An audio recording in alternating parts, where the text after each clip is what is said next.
This is Democracy Now!, democracynow.org, the War and Peace Report. I'm Amy Goodman. As we turn now to Yemen, growing questions about the first covert counterterrorism operation approved by President Donald Trump. The Pentagon now acknowledges civilians were killed Sunday when members of the Navy SEAL Team 6 joined with commandos from the United Arab Emirates to raid a Yemeni village where members of al-Qaeda were said to live. Initially, the Pentagon said there were no civilian casualties, but according to the British human rights group Reprieve, up to 24 civilians died. The dead included a newborn baby and an American 8-year-old girl, Nawar al-Awlaki, the daughter of the U.S.-born cleric Anwar al-Awlaki, who was killed in Yemen by a U.S. drone strike in 2011.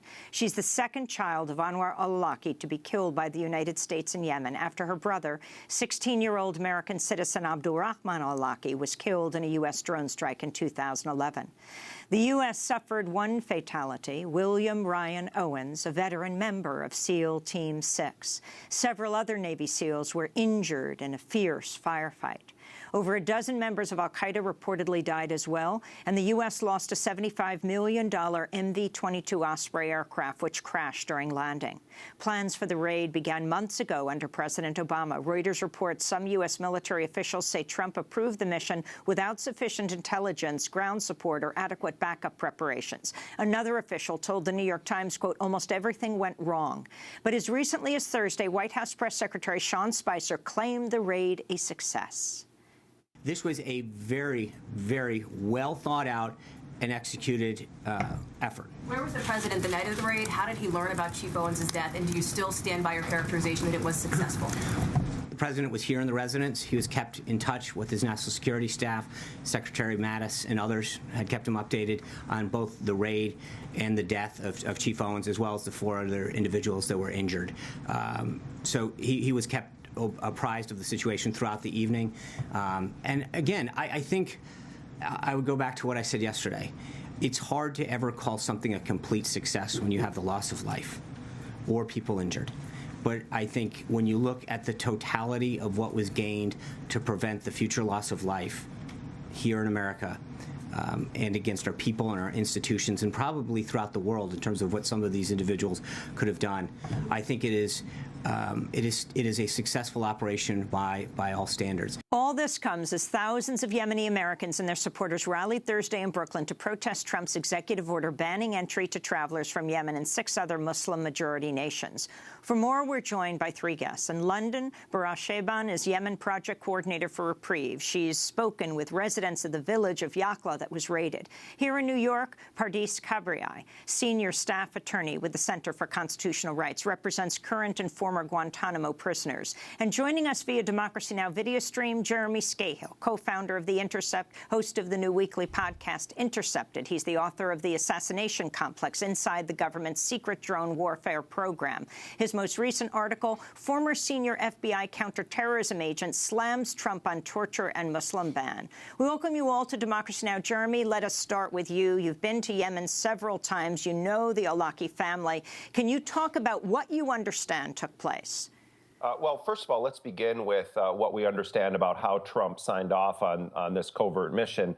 We understand that in addition to some of his some military officials and, of course, conferring with General James Mattis, that Trump made the decision to greenlight this Navy SEAL raid over dinner with people like Steve Bannon, his white supremacist top advisor, and Jared Kushner, his son-in-law, who has absolutely no experience with these kinds of activities. And what's interesting, before we get to the details of the raid, is that Sean Spicer and the Trump administration tried to imply that the Obama administration and that President Obama himself had greenlit this operation before leaving office, and that they were just waiting for a moonless night so that they could have the cover of darkness to go in. But a former senior official in the Obama administration, Colin Kahl, is saying that that's false, and that the president, the former President Obama, had not actually signed off on this specific raid, but that they had signed off on some of the parameters that the Department of Defense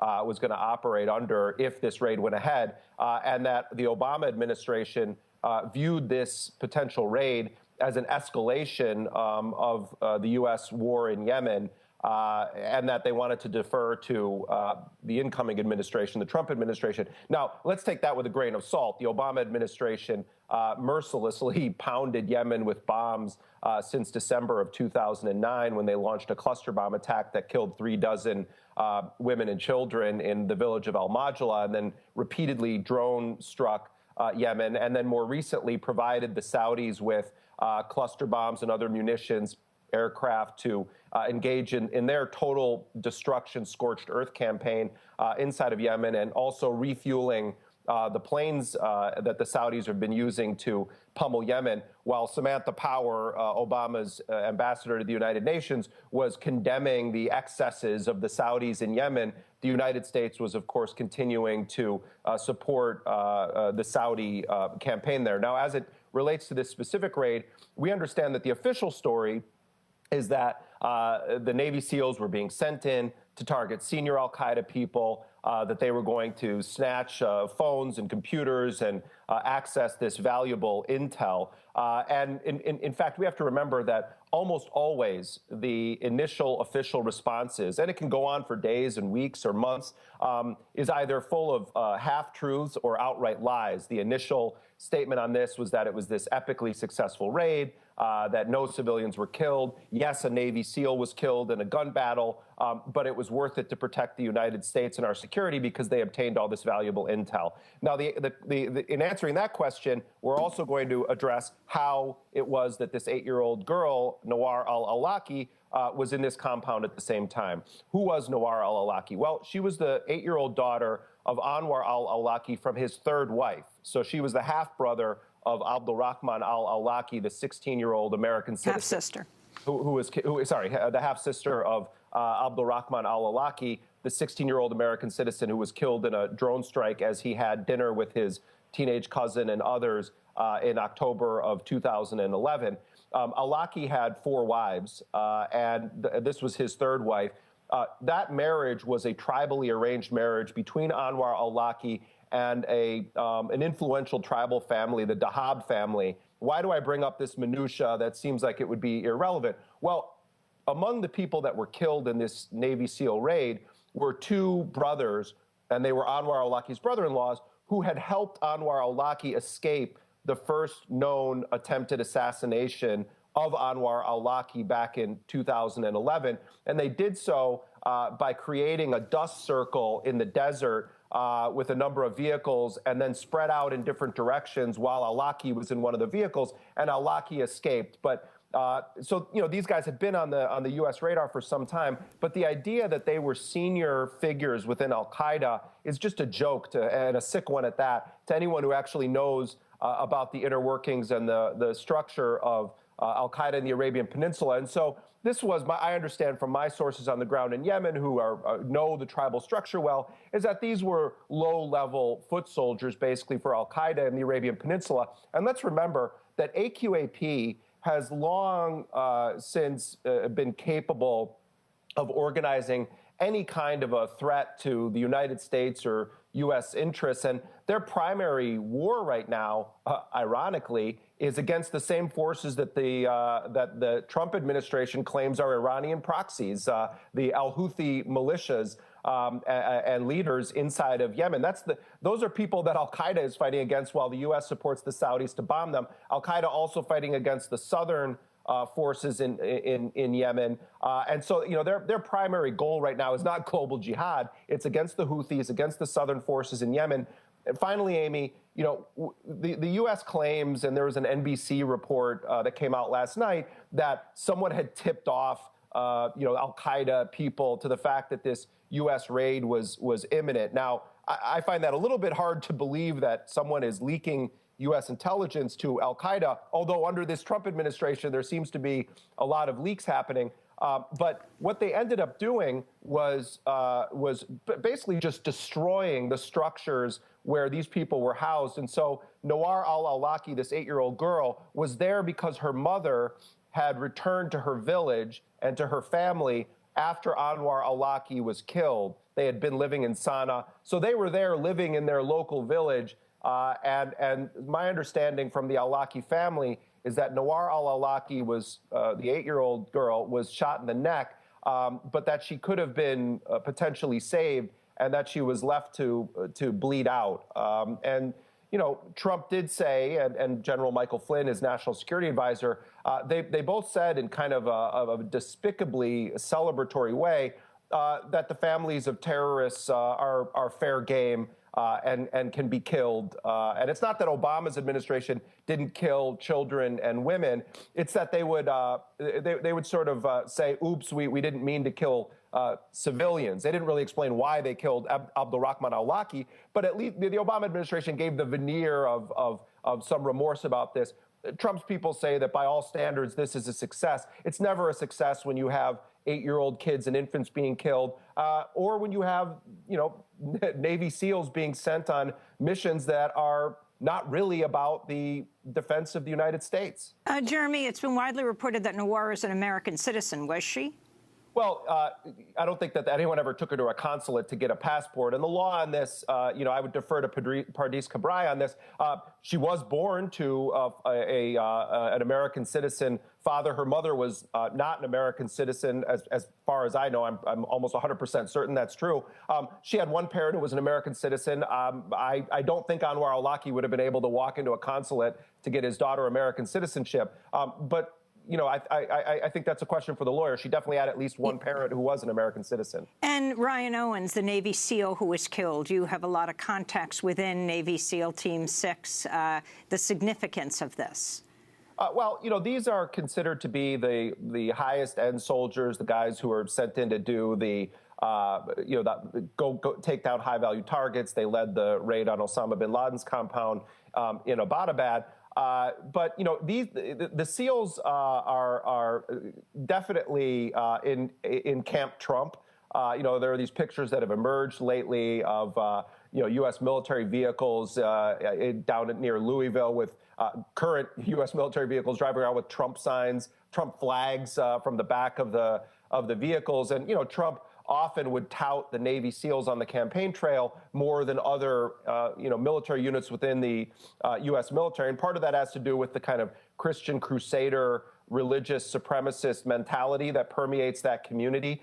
For people who really want to understand the dark side of this, you know, revered force, I recommend reading my colleague Matthew Cole's excellent series at theintercept.com. And of course, he's been on this show as well. But these are the most expensive soldiers in the U.S. arsenal, and it appears that Trump used them for a mission or authorized them for a mission against some very low-level al-Qaeda people whose primary goal right now is fighting against the same people the U.S. claims to be bombing in Yemen. It's really sick. I want to bring Bara Shaban into this of Reprieve.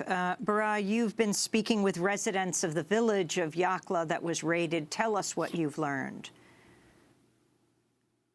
Thank you very much. What we know happened is in almost midnight, the Navy SEAL Team 6 landed in a nearby location, and I'm not sure when they said it was a compound. There was nothing such thing. I know the place myself. I've been there myself when a former drone strike happened in 2013 with a group of I went to with a group of reporters and other human rights workers to investigate that drone strike. It's a small village. You cannot even claim that it's Al-Qaeda headquarters or Al-Qaeda base. It's a small village with very limited services. The people back then were normal villagers. They were just farmers who were working during the day in their farms. So what we know happened is they landed, and then they didn't just raid the house of Abdurrauf al-Dahab, as the Trump administration seems to claim. Actually, they raided the whole village. And if you're in the middle of the night and you raid a village, obviously there's going to be some gunfire. Now, I think Jeremy explained the link with Nawar al-Awlaki, but Nawar is not the only child who killed in this raid. There are 10 children who were killed, 6 women and 8 other villagers. And then we can claim that maybe Abdurrauf al-Dahab and his brother were militants, or we could say combatants. If we exclude them, you're left with 24 civilians who were killed in this raid. I'm not sure what was the aim of this of an operation at this scale, especially that Abdurrauf al-Dahab is not a senior member of al-Qaeda. His main link towards al-Qaeda was through his elder brothers, Nabil and Tariq al-Dahab, and I wouldn't imagine that al-Qaeda would trust Abdurrauf with such valuable information as the Trump administration, or like Sean Spicer seems to be suggesting in his press release. And what is it that was expressed most by the people you spoke to in this village, Bara? At the first time when let me go back a little bit, like in December 2013, people were outraged at the moment and very upset. But actually back then, the Yemeni government apologized to those villagers and gave them compensation and promised them that's not going to happen. That's not going to happen again. Today, when I spoke to the people feel that they are actually targeted. It's not a mistake, as the Obama administration claimed, or what the Yemeni government has been saying. They feel they have been targeted. This village was hit twice. Once a drone strike on a wedding party, and this time it's a raid. And no one understands what was the aim of the raid, especially when they see their women and children were being killed. The one person I spoke to, he said we were very terrified. He had to close his door and told everyone in his family not to leave the house until they realize what's happening out there. He said 2 hours later, and can you imagine in a small village, really 2 hours of constant shooting. He said we went out, and then the literal words he used: bodies everywhere, women, children, everything. Now, interestingly enough, also the groom who survived the drone strike on his wedding in December 2013 was killed along with his son and daughter in this raid. I'm not sure how can they explain this. I know the area myself. The house that they claim was al-Qaeda based. That's a two-room story house, very small. There is nothing I would say is much big of a value. If I would claim that Abdurrauf was the target of the raid, maybe they were trying to get him, to arrest him and get him alive. How can you explain the death of 24 civilians just to get one person? Pardis Kabriai, you're a senior staff attorney with the Center for Constitutional Rights. Yemen's Foreign Minister Abdul Malik al-Awlaki condemned the raid in a Twitter post as extrajudicial killings. What's your understanding about the legality of what just happened and your thoughts on how soon into Trump's presidency it's happened? I think the strike or the raid was of questionable legality. There are clearly questions about the legality, about the intelligence, about the process, about the impact that need to be asked and answered. There have been calls for a briefing on the Hill by members of Congress. There have been calls by other human rights groups for an investigation. There must be an investigation and an explanation of what happened on legal, political, human, and security levels. So it's hard right now to, sort of come to a conclusion about exactly what happened, because the government needs to say more. The administration needs to say more. There needs to be accountability now. Given that this was the first raid in Yemen by the Trump administration, and given that there are clear signs that this is an administration that wants to escalate the use of raids, the use of drones, the use of war-making in Yemen and elsewhere. So there needs to be accountability and a check right now before we go further. I would also say, as Jeremy pointed out, there needed to be accountability before. These are authorities that were claimed by the Obama administration, that were continued from the Bush administration, claimed by the Obama administration, a program of killing through drones, through raids that has been going on for years. And accountability is important, not just when you have a constitutional, not just when you have a president like Trump, but when you have a constitutional law professor like President Obama as well. And accountability did not happen meaningfully under the former administration. Politically, publicly, or through the courts. I mean, we're seeing now, for example, with the Muslim ban, how essential the role of the courts is in checking sweeping ostensibly unlawful executive power. There were attempts at judicial accountability in the past under the Obama administration with the drone program, and the courts failed to exercise judicial scrutiny at that point. So it's critical. I'm curious, Barak Shehban, are you affected by the Muslim ban? We are speaking to right now in London. I think that's a really good question. Me, myself, right now, I can't go to visit my Reprieve colleagues in the U.S. That's effectively what the Muslim ban has done. Not only that, actually, but we in Reprieve have invited before relatives of drone strike victims to the United States, and we have arranged for them meetings to meet and talk to congressmen and senators inside the U.S. So they can talk to each other. Basically, we brought Faisal bin Ali Jabir, who is a relative of a drone victim. He was able to sit and meet with congressmen. And effectively, what we were trying to do in Reprieve is just encourage that dialogue to happen. People need to talk to each other. They need to hear those voices. And effectively, what the Trump administration has done with this ban is shut down that door of dialogue, saying we don't want to talk to anyone. We're going to deal with everyone outside the U.S. as aliens, and that's it. I'm not sure how this is going to help the security of the United States when you're willing not to talk to people anymore. But basically, this is what's been doing. And it's not just me, but actually the thousands of Yemeni people who have their relatives maybe outside at the moment of the ban, now they can't go back into the country. Finally, Jeremy Scahill, Stephen Bannon was with President Trump when he okayed the raid, apparently. Can you talk about the significance of this? Well, Stephen Bannon and Jared Kushner, Trump's son-in-law and First Lady, as she appears to be now, Ivanka Trump's husband. Look, the fact is that Steve Bannon is a dangerous, extreme right-wing ideologue.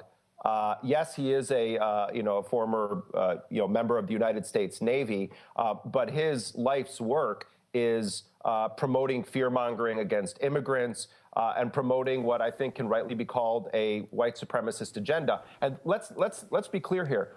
Donald Trump's administration will lie about aerial photos from his inauguration and what they show. You think they're going to tell the truth about the details of a covert raid in Yemen that killed women and children and got a U.S. Navy SEAL killed? Let's look at their actual response in the bigger picture. We learned yesterday that Gina Haspel is going to be the deputy director of the Central Intelligence Agency. She was one of the people that ran a CIA black site where prisoners were mercilessly tortured, waterboarded, etc. And she, we understand, was the agent who led the destruction of the CIA torture tapes at the direction of the main torture ringleader, Jose Rodriguez, at the Central Intelligence Agency. That is the person who now is going to be the #2 at Donald Trump's CIA. And Susan Rice, Obama's ambassador to the UN, and all these other Democrats are up in arms because a Republican was bragging about her being, the first woman to be named to such a high position, and that, in fact, Obama had also named a woman to a high position in the CIA. The objection is not the black site, not the torture, not the destruction of tapes, but that there was gender equality somehow under Obama, and now Trump has picked this woman. I mean, that's the state where we're at now in our discussion about these policies. The fact is that Trump's administration, Islamophobes, billionaires, bigots, and torture lovers. I want to thank you all for being with us. Jeremy Scahill of The Intercept, Barak Shehban of Reprieve in London, and Pardis Kabriai of the Center for Constitutional Rights. You can go to our website to hear some of the voices of more than 1,000 small grocery store owners and workers across New York who went on strike Thursday in the latest protest against President Trump's immigration order. When we come back, we'll speak with a transgender reporter who was just fired from the public radio show Marketplace. Stay with us.